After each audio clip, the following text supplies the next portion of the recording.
We live in a fantasy world now. Reality has been destroyed. This is the time that you really need to pay attention. The probabilities are overwhelmingly on gold's side. That is the best environment to see gold increase its value.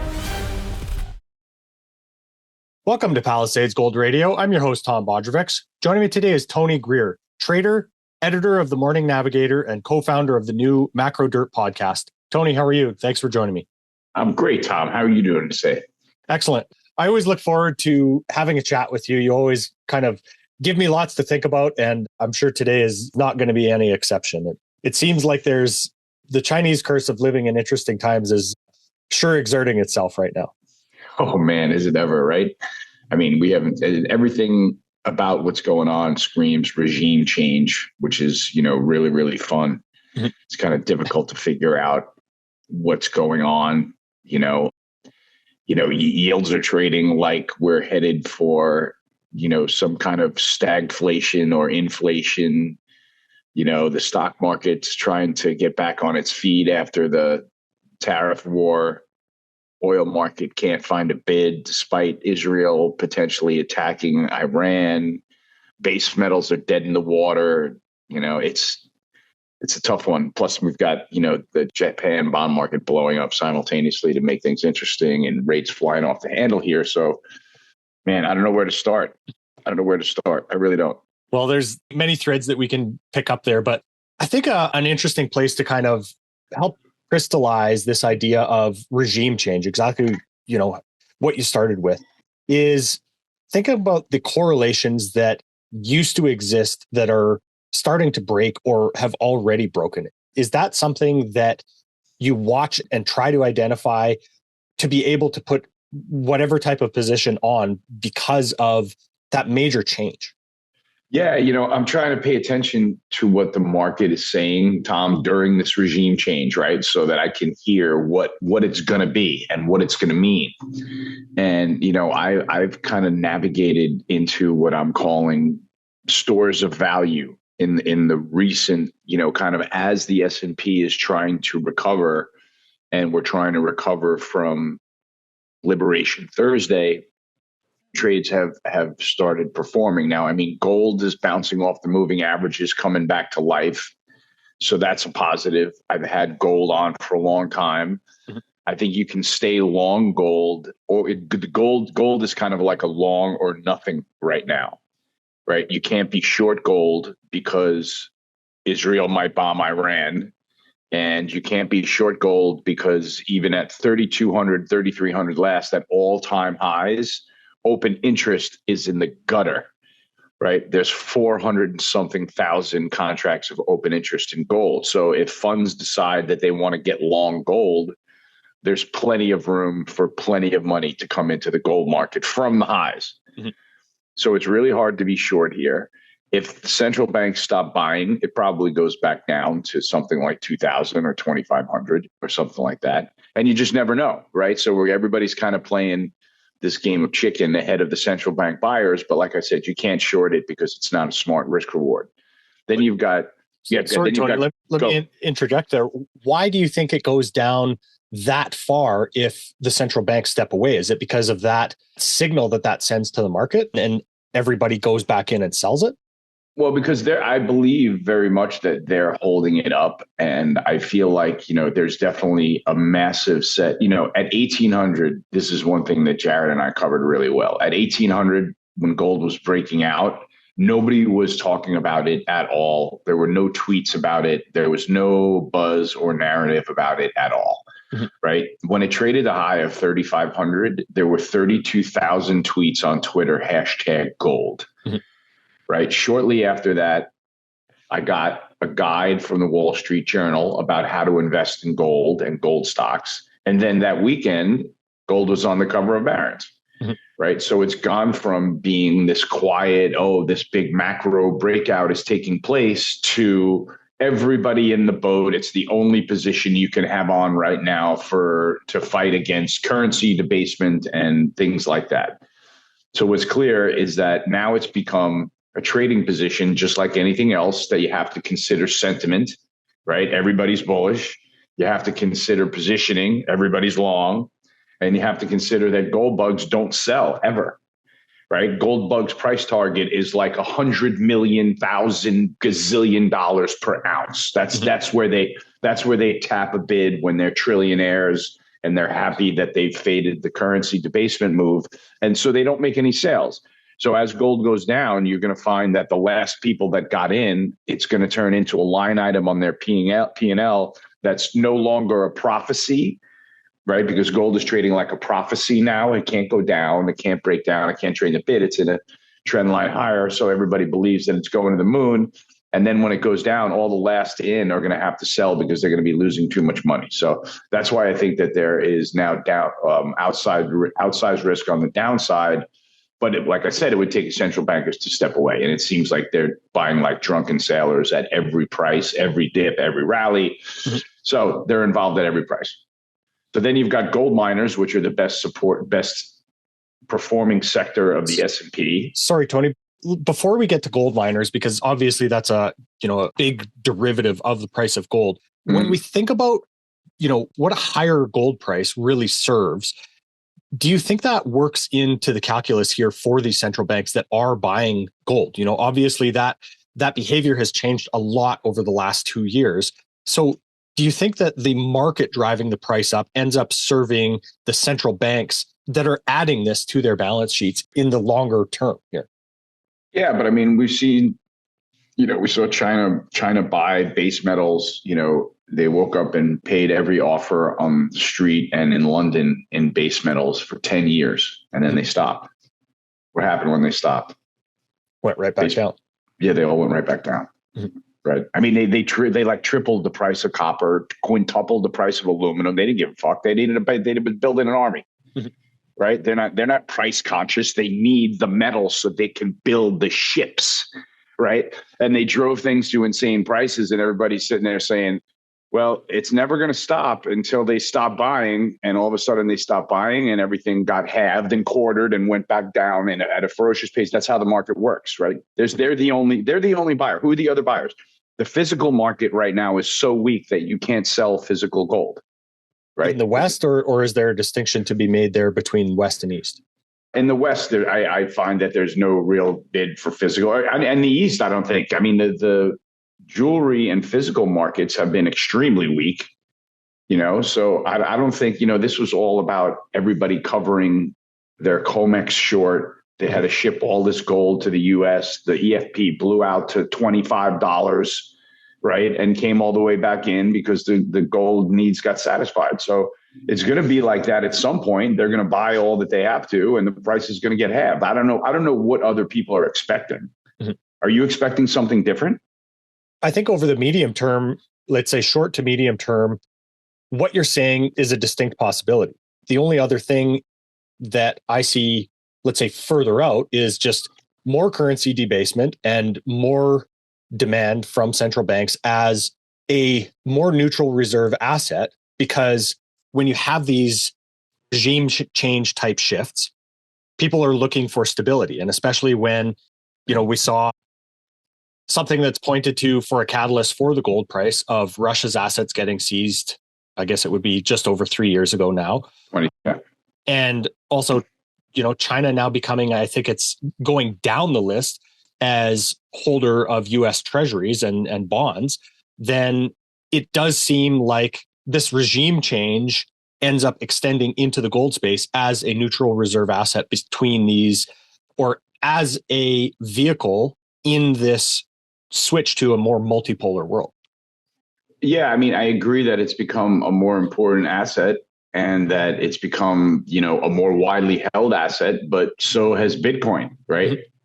Mm-hmm. However, there's been like flow into Bitcoin ETFs has been, enormous. I just saw something where it's like one of BlackRock's like top 10 held ETFs in terms of capital already. Their IBIT Bitcoin ETF. You know what I mean? Now that is, the things just came out a couple of years ago, so I'm just saying that there are other places to go mm-hmm. for that store of value now that is reflecting what I think you're saying is the continued weakening of fiat currency by the West. Is that fair, Tom? Mm-hmm. I don't want to take your argument. I just want to make sure that I represent it accurately. Yeah. So I'm saying I agree that can continue, but I think that, it feels like what's going on is like central banks are diversifying out of the U.S. bond market.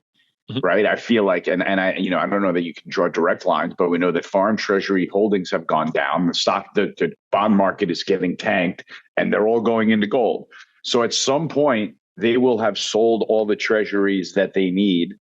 Right. And then they're going to be looking to replace that with gold. And at some point, they're going to get all of the gold on that they need to replace those treasuries, and they're going to lay off. And I'm not saying gold's going to go to $800 again, but it's not going to hold a 3,500 bid where all the CTAs are long, and retail and the gold bug community loves to stay long gold. Like I said, they never sell; they don't ever make sales, and so it's we'll see where it balances out. But I still think it's more vulnerable on the downside, because now it's definitely become something that people outside the gold market are calling me up saying, "How much gold do I need to own?" I'm like, okay, I get it.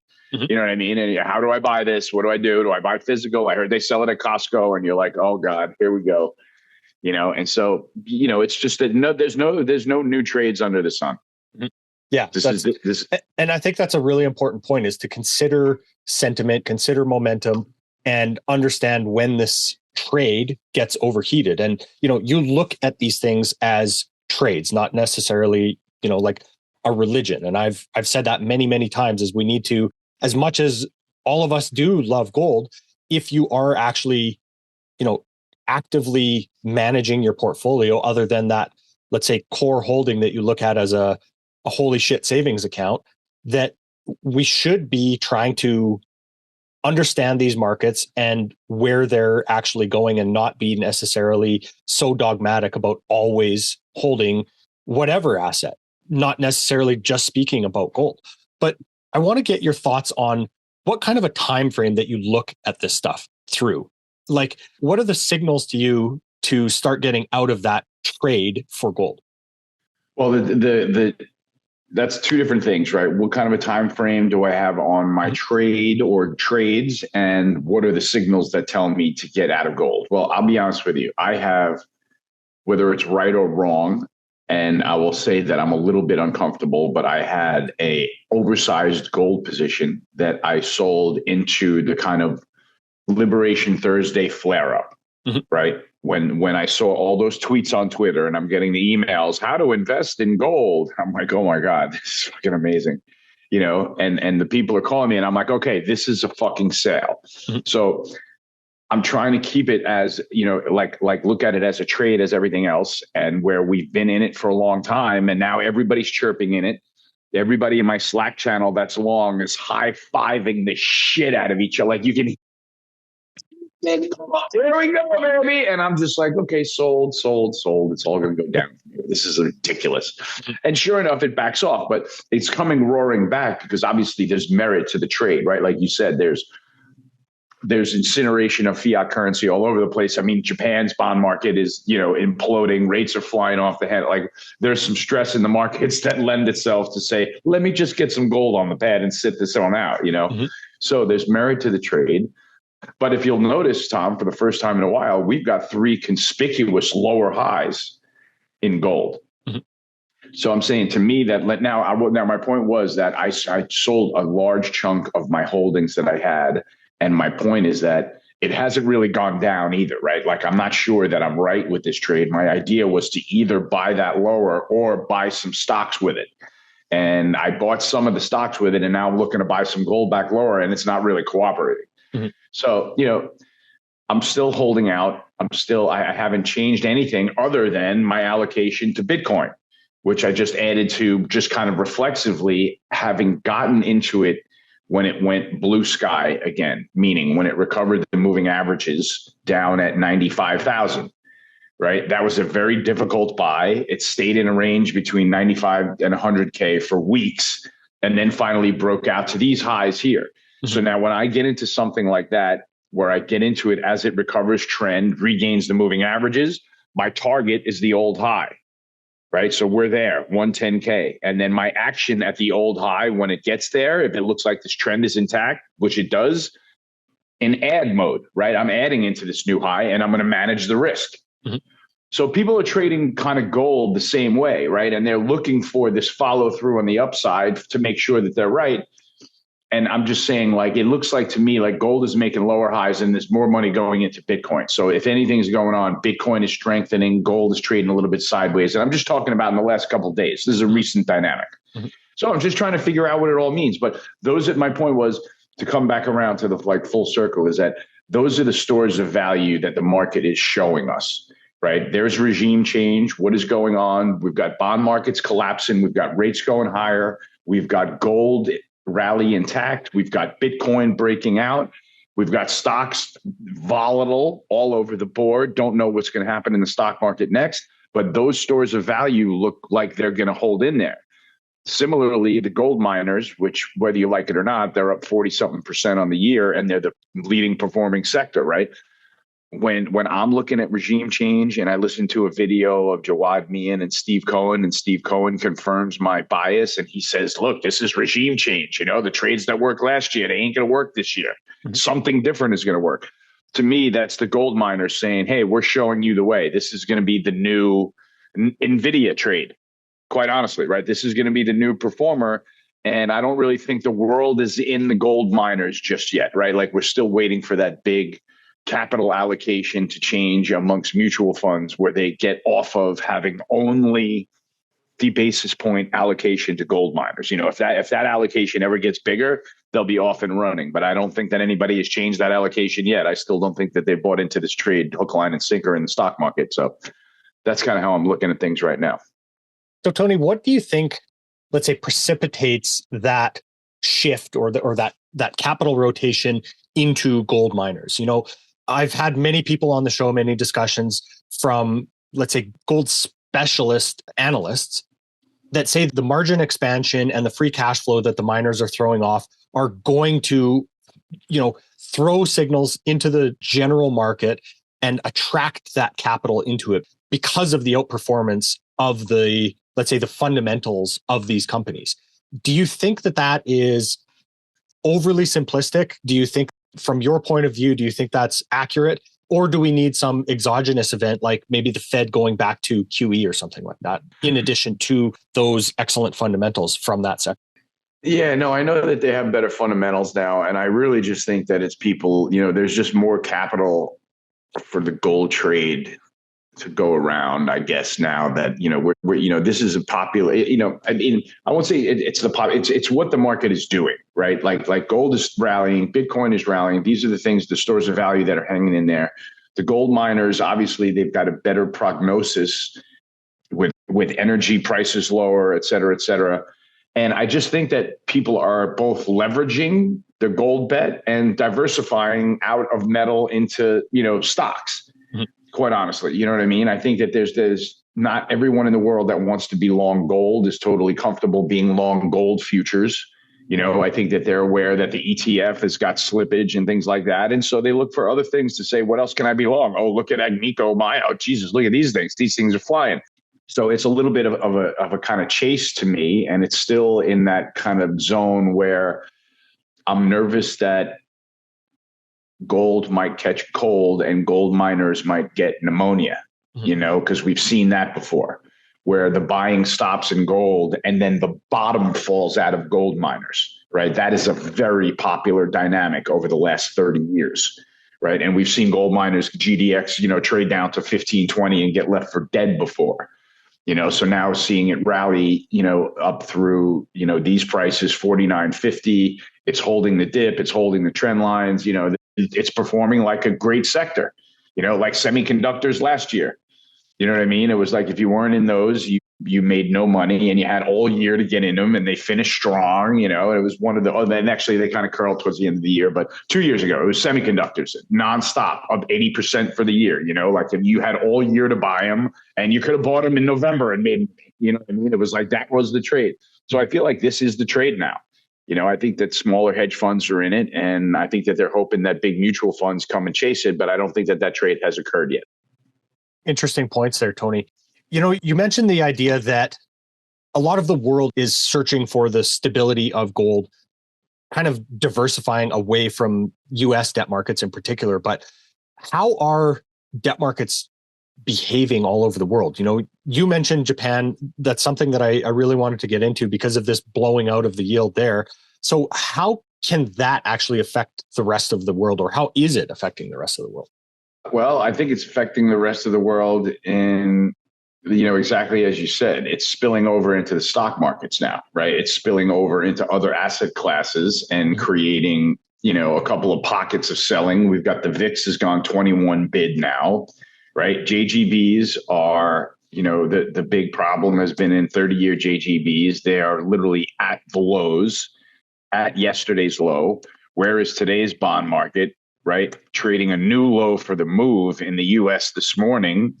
And we recovered a little bit, but it looks like a chart that can effing collapse, and what's hairy is that there's no sign of inflation, right? Really, we just got CPI, PPI. They were totally within expectations and totally reasonable and totally tame. Yet we've got 30-year yields flying off the handle and the US bond market on its ass, and the administration wants lower rates. This is clearly bond vigilantes coming around saying, okay, Moody's just lowered your credit rating. We're out. Whatever it is, we're just trimming our allocation. And I think that we'll get to a point where the Federal Reserve has to step in and say, okay, 5.5% in the 30-year, they're going to start having to do yield curve control. Or something like that. And so that's why I don't get apoplectic about these bond sell-offs, even though it's a little scary, right? What is it doing? It's got everybody at the Federal Reserve sitting at the edge of their seats, staring at every tick in the bond market saying, okay, are we ready if this happens, right? So that's what they're going to have to prepare to do. And then once you see things like that, once you see the accommodation, then all the people that were coming after the bond market on the short side have to turn and cover.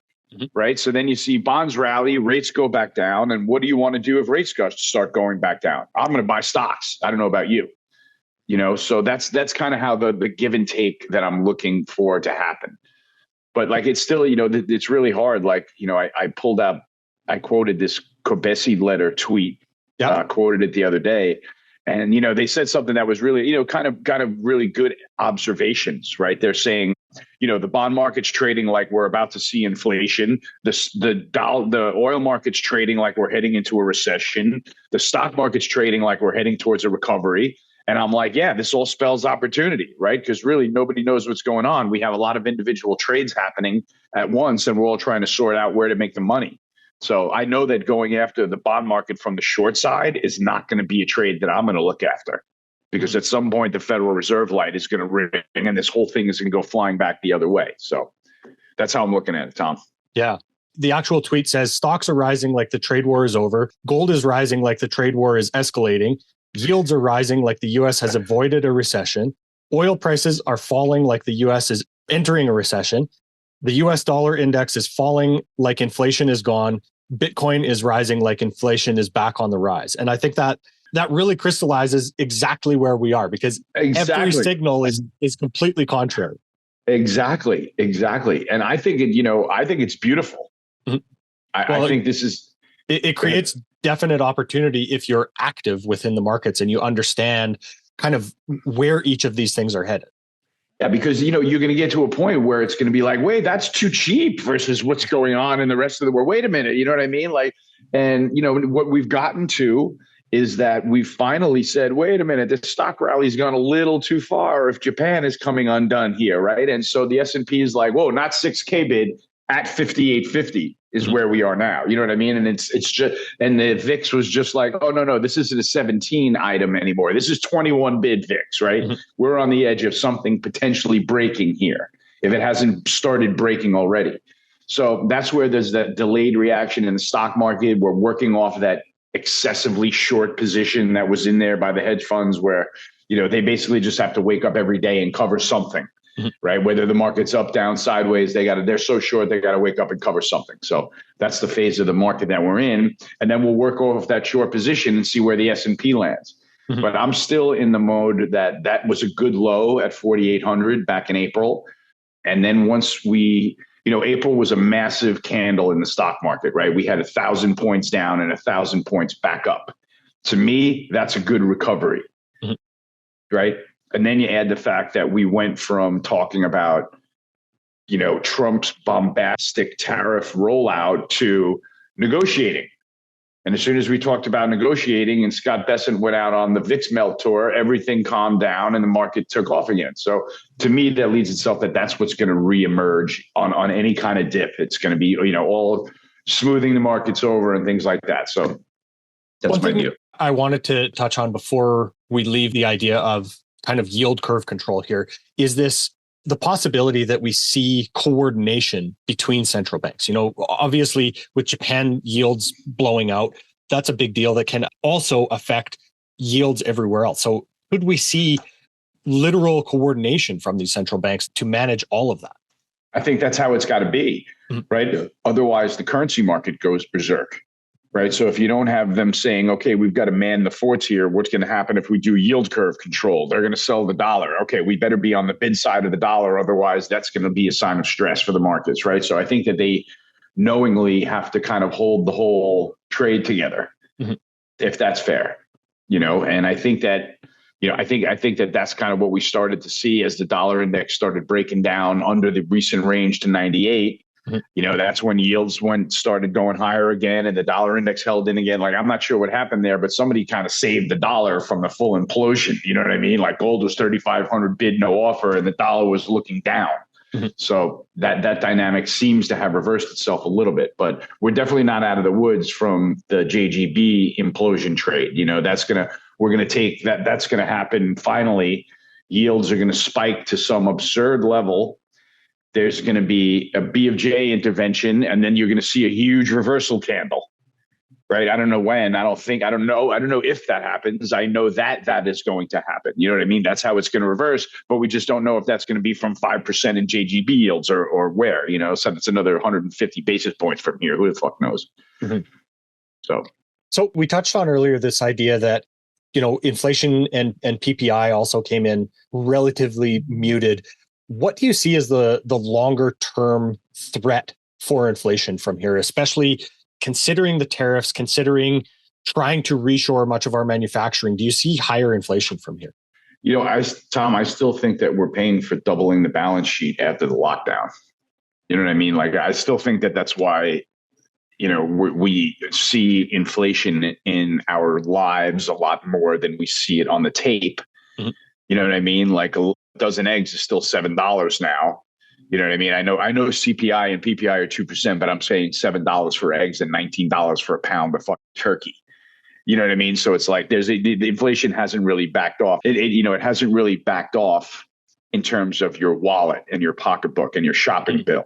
So to me, we're still paying for that. That's when we double the balance sheet, and those prices aren't going to come down it might be 10, 15 years before we correct that. I mean, the beauty is that thank God, there's no shortage of commodities, right? If we were in a position where there was a shortage in any commodity, there's really not, where there's so much abundant commodity supply right now that we're up to our ears in everything.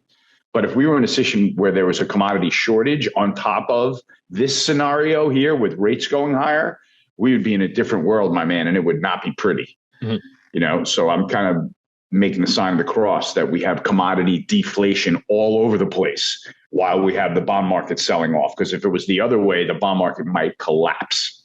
Right.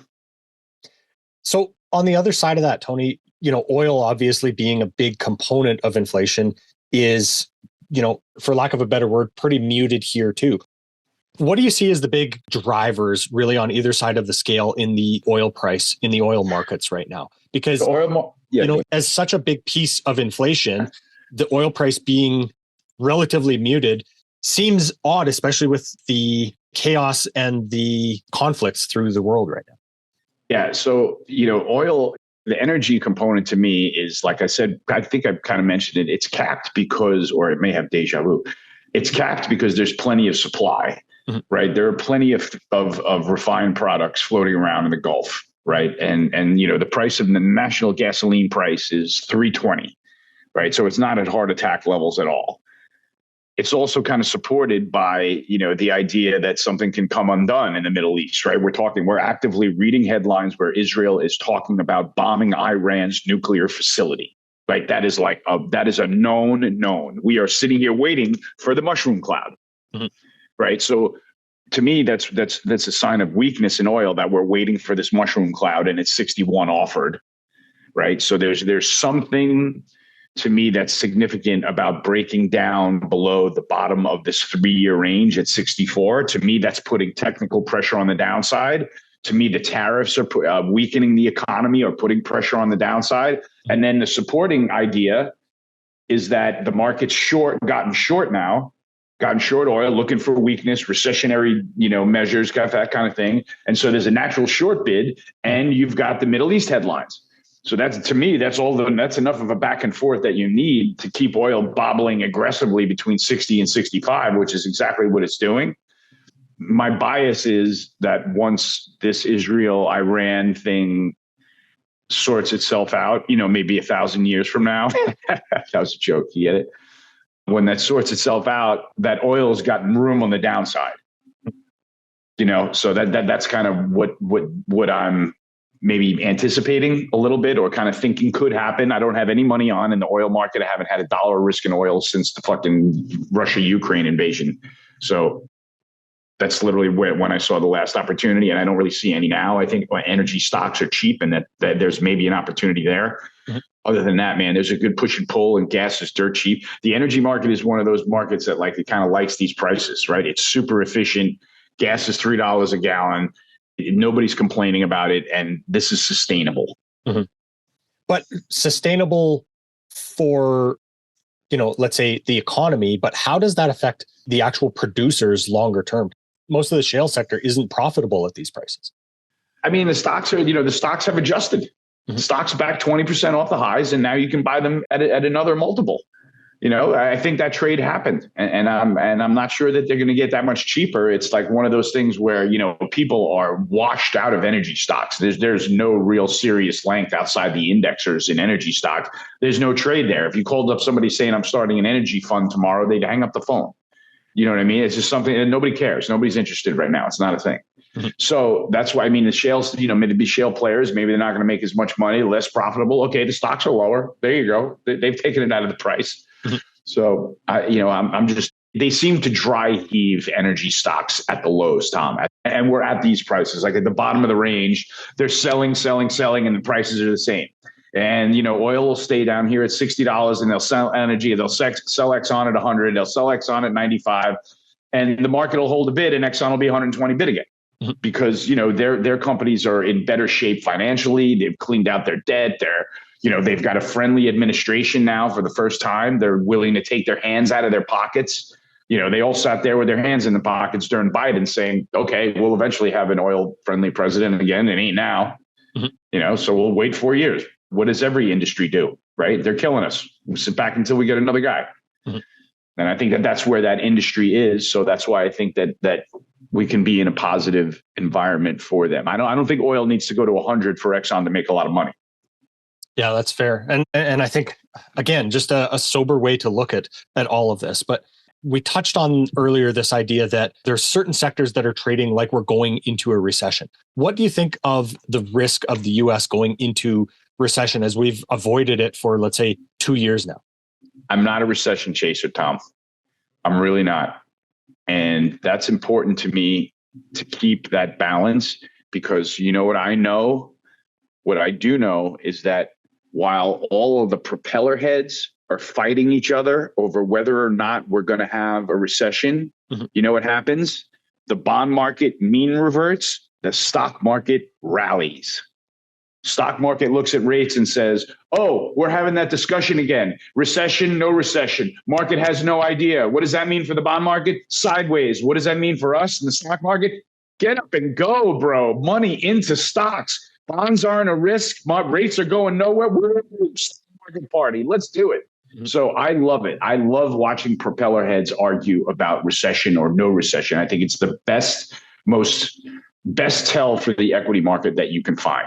And like another thing, Steve Cohen in his interview with Jawad confirmed my bias when he said, he was like, you know what we're going to see, Jawad? We're going to see slower economic growth because the tariffs are going to be tough, and he wouldn't say recession. And Jawad was asking him, are we going into recession? He's like, we might see growth slow down, mm-hmm. He's like, but given what just happened, I think the recession is much less likely. And I think he's obviously referring to, the admin walking back the tariff, kind of war from 800% on Chinese goods to, walking that back, and the stock and the market rallying 1,000 points. Mm-hmm. So that's why I'm kind of in the same boat. That's like, no, I'm not going to go chase the recession idea. I'm going to watch them fight about it and know that I can be long stocks as long as that's a conversation. Right. And then if the recession hits, you're going to see the Fed come out and slash rates, and the stock market's not going to go down. Right. So that's how I'm looking at that one too. How do you think that extends to the rest of the world, though, Tony? And who are the important players to consider there? Is it really only China? What do you think are the ramifications for the rest of the world from really the tariff war, the trade war? Does that affect the rest of the world? Yeah, I know it can, Tom. I mean, what's clear is that Trump's trying to bury China. And that to me is a glaring theme. I think that he is furious about fentanyl, and I think that he is blaming them, and I think that he's going to make them pay, whether that's a glossy version that's fit for TV or not. I think that that's what he's doing. And so I think that it can get ugly for them.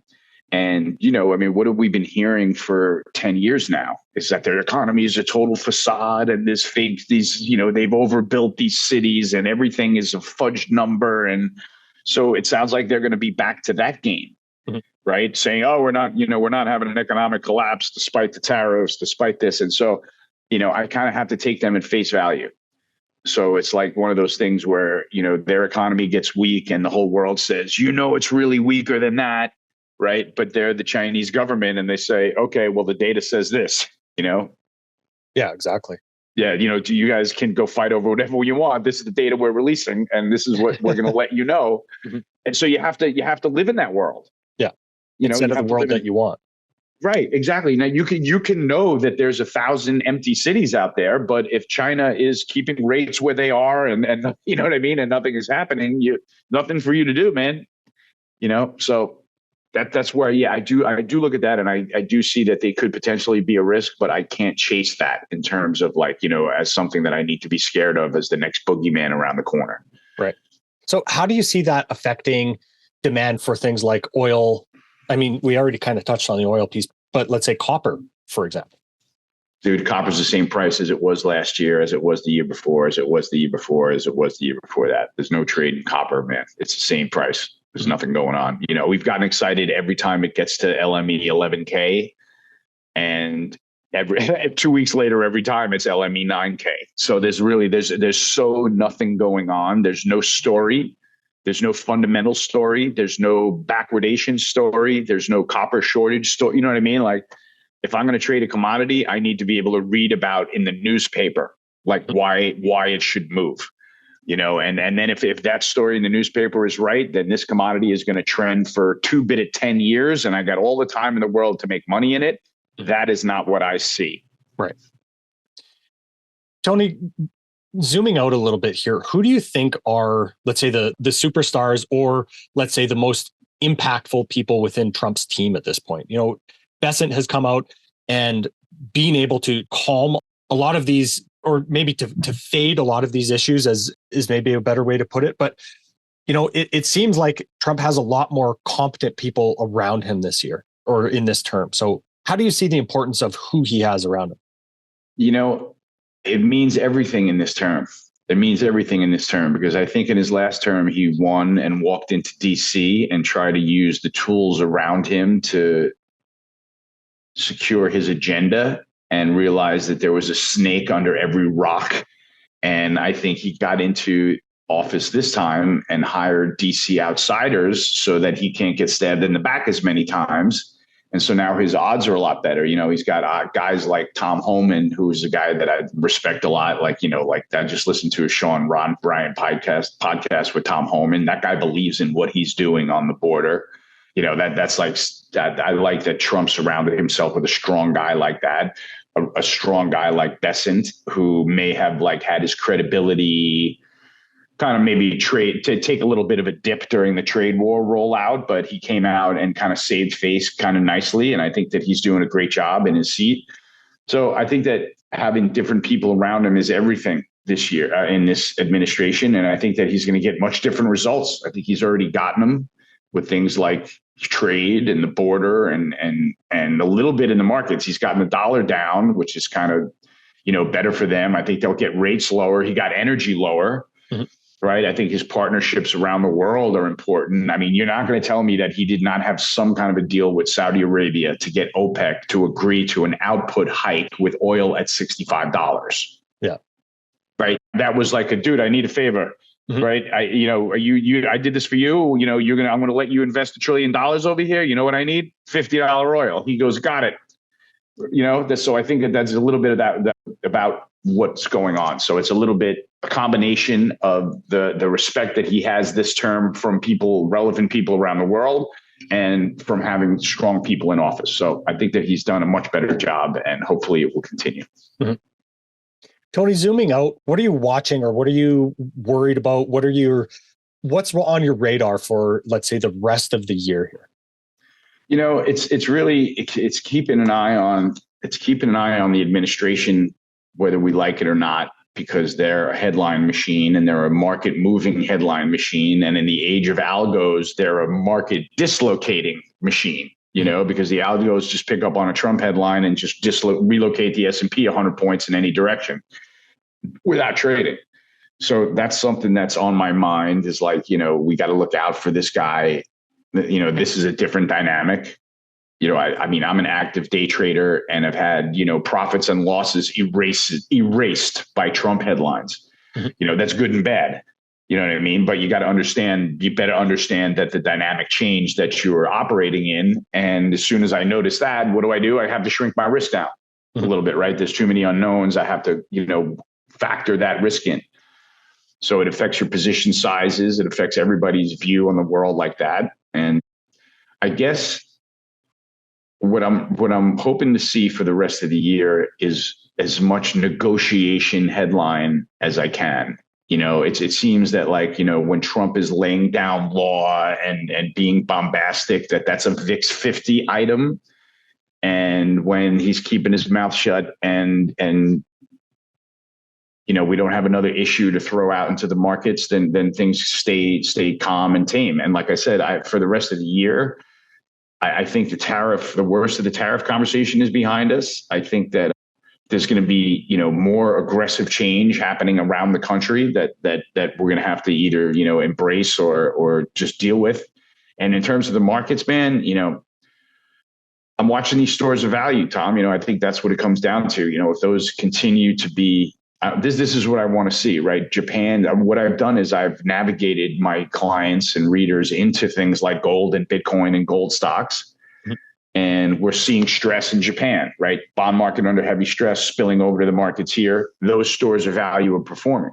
I'm going to find out if I'm right in having navigated into them when the Japan situation is mitigated a little bit and bonds rally back a little bit and our bond market rallies back a little bit. And and the stock market starts rallying, the S&P maybe rallies back. Is gold and gold miners going to hang in there and Bitcoin? Or is it going to be something like, oh, okay, we patched up the bond market, sold you the Bitcoin, sold you the gold, sold the VIX, and we go back to 12 bit at 15 VIX with gold at 2,500, and the S&P goes through 6K on its way to 7K, which I think is going to happen no matter what anyway.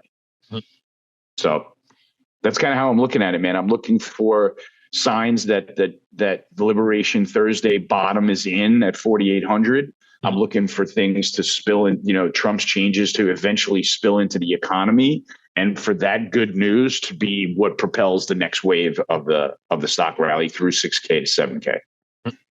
Tony, one thing we didn't touch on is the idea of how big the U.S. debt is.